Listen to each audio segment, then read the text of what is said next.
안녕하세요. 고등학교에서 어떤 과목을 선택해야 할지, 특히 지구과학을 두고 고민 중인 여러분을 위해 준비했습니다. 네, 현직 지구과학 선생님이 학생들을 위해 직접 만드신 과목 안내 자료가 있더라고요. 네네. 이걸 바탕으로 오늘 지구과학을 한번 제대로 파헤쳐 보겠습니다. 네, 좋습니다.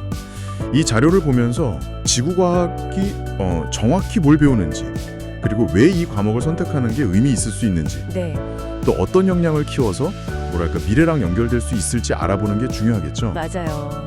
특히 고교 학점제 때문에 과목 선택이 더 중요해졌잖아요. 그렇죠.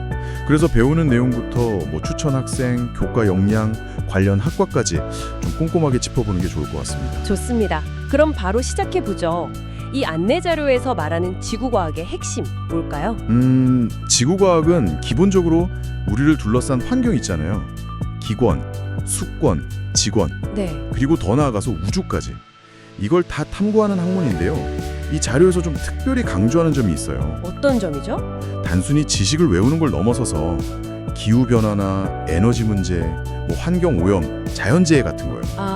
정말 현실적인 문제들이네요. 네, 바로 지금 우리 삶에 직접 영향을 주는 그런 현상들을 과학적으로 이해하고 또 해결책을 찾는 데 좀 초점을 맞춘다는 거예요. 그러니까 단순히 암석 이름 외우고 별자리 찾고 이런 차원이 아니군요. 맞습니다. 뉴스에서 매일 나오는 그런 현실 문제랑 아주 깊게 연결되는 거죠. 그럼 구체적으로 어떤 내용들을 배우게 되나요? 네, 그게 다루는 영역이 꽤 넓어요. 크게 보면 바다랑 날씨 관련해서 해양 관측이나 해류 순환, 기후변화 원인과 영향 같은 거, 네네. 그리고 일기예보의 기본이 되는 기압, 날씨 변화, 위성 영상 분석 이런 것들도 다루고요. 위성 영상 분석까지. 네, 태풍이나 엘니뇨 현상처럼 좀 큰 규모의 기상이변도 탐구 대상이고요. 또 땅과 관련해서는 그 지층 속에 숨겨진 지구의 역사를 읽는 법. 지구의 역사요? 흥미로운데요. 네, 예를 들면 방사성 동위원소로 암석 나이를 알아낸다거나 화석으로 과거 환경을 추리하는 방법 같은 거예요.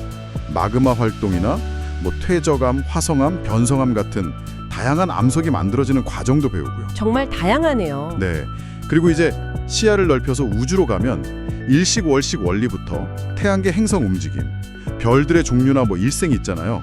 HR도 같은 것도 다루고요. HR도까지? 네, 그리고 다양한 은하의 세계까지 탐험하게 됩니다. 와, 정말 폭넓네요. 듣기만 해도 재미있는 주제가 많아요. 그럼 이 안내 자료, 그러니까 현직 선생님의 시각에서는요, 어떤 학생들에게 이 과목을 추천하고 있나요? 몇 가지 유형을 구체적으로 제시하고 있어요. 첫째는 실험이나 실습, 시뮬레이션, 요즘엔 AI 도구까지 활용해서 직접 해보는 탐구 활동 있잖아요. 네네, 직접 해보는 거. 그걸 통해 과학을 좀 재미있게 경험하고 싶은 학생에게 좋다고 하고요. 활동적인 학생이군요. 그렇죠. 둘째로는 환경 문제나 기후변화, 자연재해 같은 좀 사회적인 이슈에 관심 많은 학생들. 시사 문제에 관심 있는 학생. 네, 이걸 과학적으로 이해하고 해결하는 데 좀 기여하고 싶다, 이런 학생에게 추천하고요.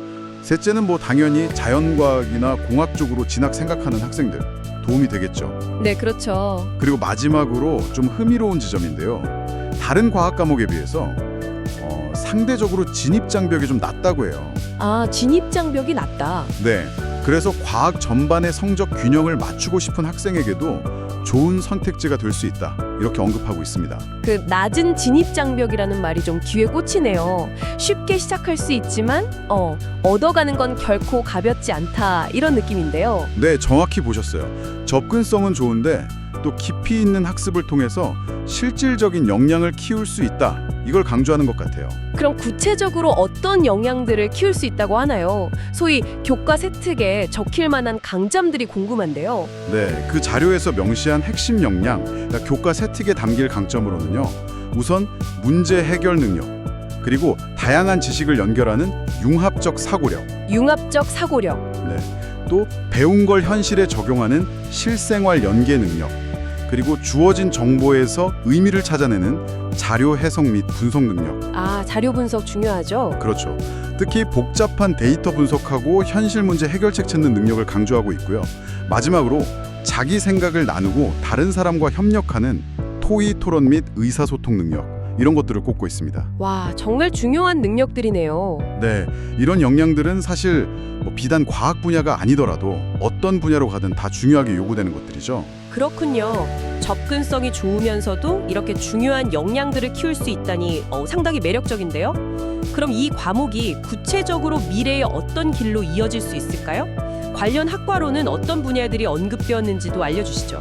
이게 정말 놀랄 만큼 다양한 분야랑 연결돼요.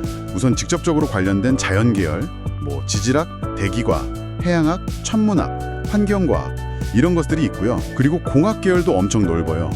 에너지자원공학, 환경공학, 토목건축, 도시교통공학, 심지어 항공우주공학, 안전공학까지도 연관이 됩니다. 와, 공학 쪽도 정말 다양하네요. 여기서 더 나아가세요. 사회과학 계열인 지리학이나 지적학, 관광개발 분야, 또 요즘 주목받는 드론이나 항공 관련 학문, 그리고 과학 교육 분야까지도 이어지고요. 사회과학까지요? 네, 심지어는 농업 계열의 산림자원, 조경, 농수산학, 약재자원 관련 학과까지 언급될 정도로 범위가 아주 광범위합니다. 이야, 정말 생각했던 것보다 훨씬 더 넓은데요?